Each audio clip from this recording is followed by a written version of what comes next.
दोस्तों, अगर मान लीजिए कि डोनाल्ड ट्रंप से यह पूछा जाए कि क्या मामदानी जिहादी है और भरी सभा के अंदर यह पूछ लिया जाए, जब जर्नलिस्ट व्हाइट हाउस के अंदर थे और व्हाइट हाउस के अंदर यह संबोधन चल रहा था, एक्सप्लेनेशन चल रहा था, उस समय डोनाल्ड ट्रंप से यह पूछा गया कि क्या मामदानी, ज़ोहरान मामदानी एक जिहादी हैं, फासिस्ट हैं, तो ट्रंप ने क्या जवाब दिया होगा।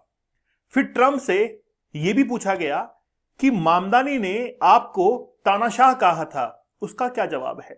ऐसे बहुत सारे सवाल जो है वो पूछे गए थे प्रेस कॉन्फ्रेंस के अंदर, और ट्रंप ने जिहादिस्ट के उस जवाब पर क्या रिप्लाई किया उसको हम लोग देखेंगे।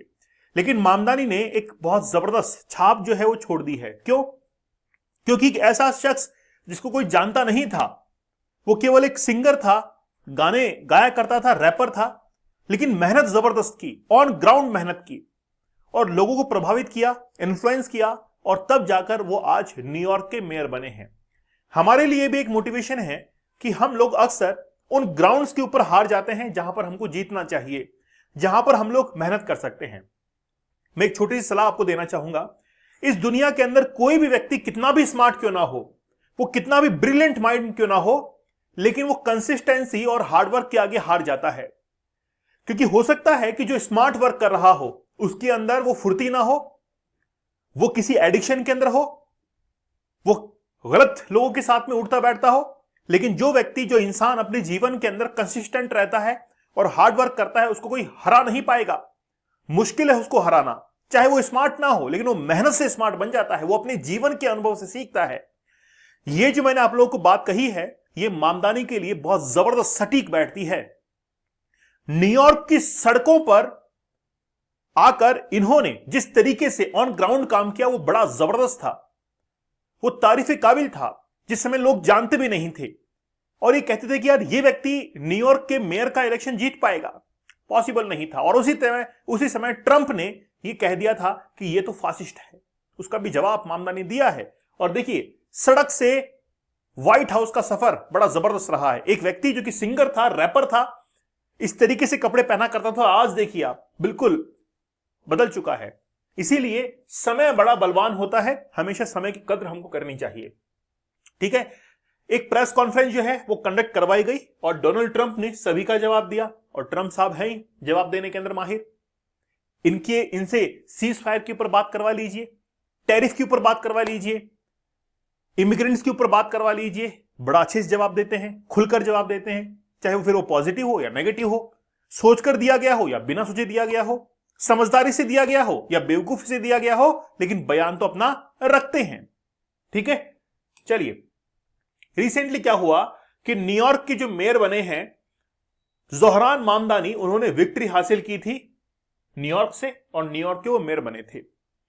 साथ ही के अंदर इन्होंने कहा, मतलब एक्चुअली में क्या है कि ट्रंप ने बहुत उल्टा सीधा जो है वो मामदानी को कहा था, लेकिन जब आप बात जीतने की हो चुकी है और वो जीत चुके हैं, तो कह रहे कि I expect to be helping him, मतलब अब मैं उनकी मदद करूंगा, नॉट हर्टिंग, मैं उनको हर्ट नहीं करूंगा, because I want New York to be great, मैं न्यूयॉर्क को ग्रेट बनाना चाहता हूं। लेकिन ट्रंप ने क्या कहा था? ट्रंप ने कहा था कि अगर ज़ोहरान मामदानी यहां पर मेयर बनते हैं तो बहुत सारे बिजनेसमैन यहां से चले जाएंगे। और बिजनेसमैन जो थे उन्होंने भी धमकी दी थी कि हम लोग यहां से अपने बिजनेस को शिफ्ट कर लेंगे।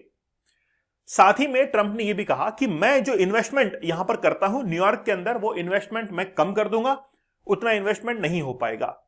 तो मामदानी को तमाम धमकियां जो है वो मिली। लेकिन लोग सब समझते हैं कि यार अगर इस व्यक्ति ने जीता इलेक्शन तो ये जरूर हमारा साथ देगा अब तो, इसलिए लोगों ने इसको इलेक्शन जिता दिया। और देखते हैं कि अब ट्रंप जो है कटौती करते कि नहीं करते। अब नहीं कर पाएंगे वो, क्योंकि हमेशा इंसान की मेहनत और जीत जो है वो बोलती है। तो कभी भी आप भी जीवन के अंदर याद रखिए, शब्दों से जवाब देने की कोशिश ना करें, अपने काम और काबिलियत से उसके जवाब देने की कोशिश करें। दोस्तों, हमारा 75 डेज का हार्ड चैलेंज बड़ा जबरदस्त है। डे 1 टू डे 75 जो इंप्रूवमेंट आपके अंदर होगा वो वाकई में तारीफ के काबिल होगा। वो भी कंसिस्टेंसी का एक पार्ट है, हार्डवर्क का एक पार्ट है, क्योंकि आप जिस एडिक्शन से जूझ रहे हैं उसको इतना आसानी से निकाल पाना बड़ा मुश्किल है। इसीलिए रिसर्च पेपर्स की बेसिस पर जो टेक्निक्स आपको बताई गई हैं वो बड़ी जबरदस्त है। अगर आप चाहें तो 75 डेज की जगह 175 डेज का भी हार्ड चैलेंज ले सकते हैं। आप सोच के देखिए कि कोई एजुकेटर 175 दिनों तक लाइव अगर आपको पढ़ा सकता है, कंसिस्टेंसी के साथ में, बिना किसी एब्सेंट के, हर काम को छोड़कर डेली 9 बजे आपसे मैं लाइव मिलता था 175 डेज तक, तो आप क्यों ना उस कंसिस्टेंसी को अपनाइए, वो मोटिवेशन को अपनाइए और जीवन में आगे निकलिए। लेकिन इस एडिक्शन को आपको छोड़ना पड़ेगा, जिससे आपकी कंसंट्रेशन की धज्जियां उड़ चुकी हैं, आपका फोकस बिल्कुल नहीं है, क्योंकि आपका फोकस कहां पर है? उस फोन के अंदर है, जो कि आगे आने वाले समय के अंदर आपकी जिंदगी जो है वो तबाह करने वाला है। चैट जीपीटी से पूछेंगे कि आज युवा पीढ़ी के लिए सबसे खतरनाक चीज क्या है, तो बताएगा आंसर, बड़ा परफेक्ट बताएगा कि जिस तरीके से सीन चल रहा है ना, ये पूरी की पूरी गणित जो है खराब कर देगा। चलिए, तो आप देखिए कि न्यूयॉर्क जो है वो बेसिकली बड़ा एक, हम लोग कह सकते हैं कि फेमस सिटी है, economic capital of the USA हम लोग कह सकते हैं। तो मामदानी ने जिस तरीके से जीत हासिल की वो वाकई में बहुत मेहनत वाली जीत थी। सड़कों पर निकलकर इन्होंने अपने प्रचार को किया, लोग जानते नहीं थे, है ना, और फिर बाद में इन्होंने धन्यवाद दिया। आप देख सकते हैं किस तरीके से सड़कों पर इन्होंने अपने कैंपेन किए थे, पंपलेट्स खुद नहीं बांटे थे न्यूयॉर्क की सड़कों के ऊपर, ठीक है। व्हाइट हाउस ने भी जो है इनको कांग्रेचुलेट किया था, ट्रंप इज योर प्रेसिडेंट, मतलब जिस समय मामदानी जीत चुके थे, तो ये जो कमेंट है वो व्हाइट हाउस की तरफ से आया था कि ट्रंप इज योर प्रेसिडेंट, मतलब वो दिखाने के चाह रहे हैं कि भाई तुमसे भी ऊपर कोई है। और ट्रंप ने मतलब मामदानी ने ट्रंप के लिए कई बार कहा है कि तो तानाशाह है, और ये तानाशाही तो दिखाई पड़ रही है। कांग्रेचुलेशन का मैसेज नहीं है ना, होना क्या चाहिए था, कांग्रेचुलेट करना चाहिए था, लेकिन कांग्रेचुलेट नहीं किया गया। तो मामदानी एक रैपर, एक सिंगर, जिस तरीके से इन्होंने अपने आप को इतना आगे बढ़ाया है, आप देख सकते हैं कि कितना जीवन जो है वो चेंज हो चुका है। अब जोहरान मामदानी, इनका जन्म 18 जुलाई 1991 को युगांडा के अंदर हुआ है। मात्र 34 साल के हैं और 34 साल की उम्र के अंदर यहां तक पहुंचे हैं। बोर्डिंग कॉलेज के अंदर इकोनॉमिक्स में ग्रेजुएशन है। 2018 के अंदर अमेरिका की सिटीजनशिप इनको मिली। उसके बाद में डेमोक्रेटिक पार्टी को ज्वाइन किया और न्यूयॉर्क स्टेट असेंबली के सदस्य बने। 2020 में न्यूयॉर्क स्टेट असेंबली का चुनाव इन्होंने जीत लिया था। इनकी मां जो है वो है मीरा नायर, नाम सुना सुना लग रहा होगा, क्योंकि फिल्म की डायरेक्टर है पिता महमूद ममदानी, जो कि प्रोफेसर है कोलंबिया यूनिवर्सिटी के अंदर। बहुत सारी फिल्में हैं जैसे सलाम Bombay, the namesake, monsoon wedding, ये सब जो है इनकी फिल्म की। तो युगांडा से भागकर कनाडा और फिर अमेरिका मामदानी का परिवार आ गया था। तो ये जो है मीरा नायर, इनकी कई बुक्स वगैरह, इनकी राइटिंग भी बड़ी जबरदस्त है ना, शायद आपको पता भी होगा। अब मामदानी के पास में 4 सबसे बड़े जो है वो इनके सामने चैलेंजेस थे। पहला कि घरों का किराया फ्रीज करना, जो रेंट होता है उसको फ्रीज करना, ये इनके पास में सबसे बड़ा चैलेंज था, ताकि किराएदारों पर महंगाई का बोझ ना पड़े। दूसरा, सभी के लिए free bus service, public transport, कामकाजी तबका और छात्रों को राहत मिले। सरकारी किराना दुकानें खोलना ताकि जरूरी चीजें जो है किफायती दाम पर मिल सके। नहीं तो क्या है, वहां पे कैपिटलिज्म है, हर चीज जो है प्रॉफिट के लिए वहां पर होती है। बच्चों के लिए मुफ्त डे केयर सुविधा, जिससे कामकाजी परिवार को राहत मिल सके। ये ऑलरेडी मैंने जो है पहले भी आपको बताया है। बात यह है कि ट्रंप ने जो है वो जिहादिस्ट क्लेम किया था मामदानी को। अब बात यह है कि जब प्रेस कॉन्फ्रेंस के अंदर ट्रंप से यह पूछा गया कि भाई आप तो जिहादिस्ट कह रहे थे मामदानी को, क्या हुआ? तो ट्रंप साहब क्या कहते हैं कि भाई तब तक मैं मिला नहीं था इनसे, है ना। तो नो आई डोंट, है ना, I met with a man who is a very rational person, मतलब मैं पहले इनसे मिला नहीं था, अब मुलाकात हुई है, अब मैंने इनको जाना है, लेकिन ऐसा कुछ भी नहीं है ना। कहीं ना कहीं पॉलिटिशियन जो है वो सब एक होते हैं।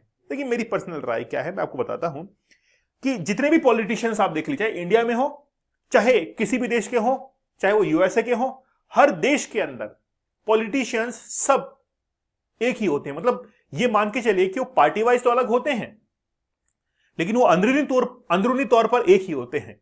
हमको लगता होगा कि यार पार्टी चेंज हो गई है, तो अब जो पार्टी चेंज हो गई है उनके हाथ में पावर नहीं होगी, होती है पावर, लेकिन वो अंदरूनी इंटरनल जो है उसका इस्तेमाल करते हैं, एक्सटर्नल नहीं करते हैं, ठीक है ना। तो ये सब कुछ जो है पॉलिटिशियंस के साथ में चलता है। मेनली जो लड़ाई होती है वो होती है कुर्सी की लड़ाई। अब मामदानी और ट्रंप दोनों मित्र बन गए हैं। जब ओवल हाउस के अंदर इनवाइट किया गया है और मुलाकात हो रही, तो इसमें फिर आप देखिए कि जो पहले तानाशाह कहना, जिहादिस्ट कहना, ये सब फासिस्ट कहना, ये सब परे हो गया है।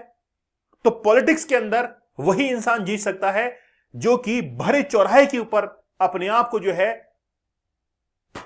समझ जाइए, आप समझ गए आप। तो बात यह है कि पॉलिटिशियन जो हैं वो केवल और केवल कुर्सी के लिए होते हैं, अन्यथा देश तो कहां का कहां पहुंच जाए। तो डू यू थिंक, मतलब पूछा गया कि क्या ये है, तो मना कर दिया, ठीक है ना। अब देखिए बात आती है पैलेस्टाइंस की।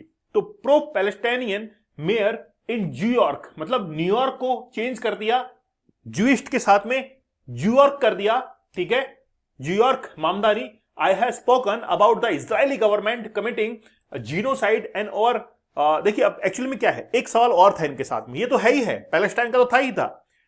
वहां पर एक जर्नलिस्ट ने ये भी पूछा कि भाई अभी आप यहां पर आए हैं, वो शिप से आए हैं, बोला हाँ आए हैं, लेकिन आपने तो कहा था कि आप क्लाइमेट चेंज के लिए काम करेंगे, और आप तो यहां पर शिप से आए हैं, तो शिप जो है वो भी पॉल्यूशन करता है। तो वहां पर बात को काटते हुए ट्रंप ने जवाब दिया कि मेरा इनसे मिलना जरूरी था और इसीलिए मैंने कहा कि अब आपसे मिलना जरूरी है, जल्द से जल्द आइए, इसीलिए फिर ये किससे आए, शिप से आए। तो मामदानी जवाब नहीं दिया, ट्रंप ने जवाब दिया इस बात का कि क्या इसके अंदर पॉसिबल। आपको पता भी होगा कि जो कॉप है ना, कॉप से, कॉन्फ्रेंस ऑफ पार्टी से अमेरिका आउट हो चुका है, वो बाहर निकल चुका है। जो पेरिस क्लाइमेट एग्रीमेंट था उससे वो बाहर निकल चुका है, अब उसके अंदर है ही नहीं वो देश। तो बात ये है, ठीक है ना। चलिए, तो गाजा के ऊपर भी बातचीत हुई। दोस्तों आप लोग हमारे डीप वर्क इस कोर्स को जरूर ज्वाइन कीजिएगा। वाकई में काम करने की अपनी टेक्निक्स होती हैं, हम लोग अंधे घोड़े की तरह नहीं दौड़ सकते हैं, हमको चाहिए right direction on right time. जो लोग वाकई में मेहनत करते हैं उनकी काम करने की तकनीक बड़ी जबरदस्त होती है, उनके सोचने समझने की तकनीक बड़ी जबरदस्त होती है। मैंने 30 टेक्निक्स बताई हैं कि जिनके दम पर आप आगे निकल सकते हैं, उन टेक्निक्स को अपनाकर। साथ ही में हमारा 75 डेज का हार्ड चैलेंज या फिर 175 डेज का हार्ड चैलेंज आप लोग जरूर ज्वाइन कीजिएगा। दीपक इंदौरा ऑफिशियल टेलीग्राम पर जरूर ज्वाइन कर लीजिएगा। तो मेरा नाम दीपक इंदौरा है, आप लोग जरूर जो है वो कमेंट करके बताइएगा कि क्या वाकई में ट्रंप जिन नीतियों पर चल रहे हैं, क्या वो पूरे विश्व के अंदर अपना एक वर्चस्व जो है वो छोड़ पाएंगे। चलिए मिलते हैं आप लोगों से अगले सेशन के अंदर, तब तक धन्यवाद, थैंक यू।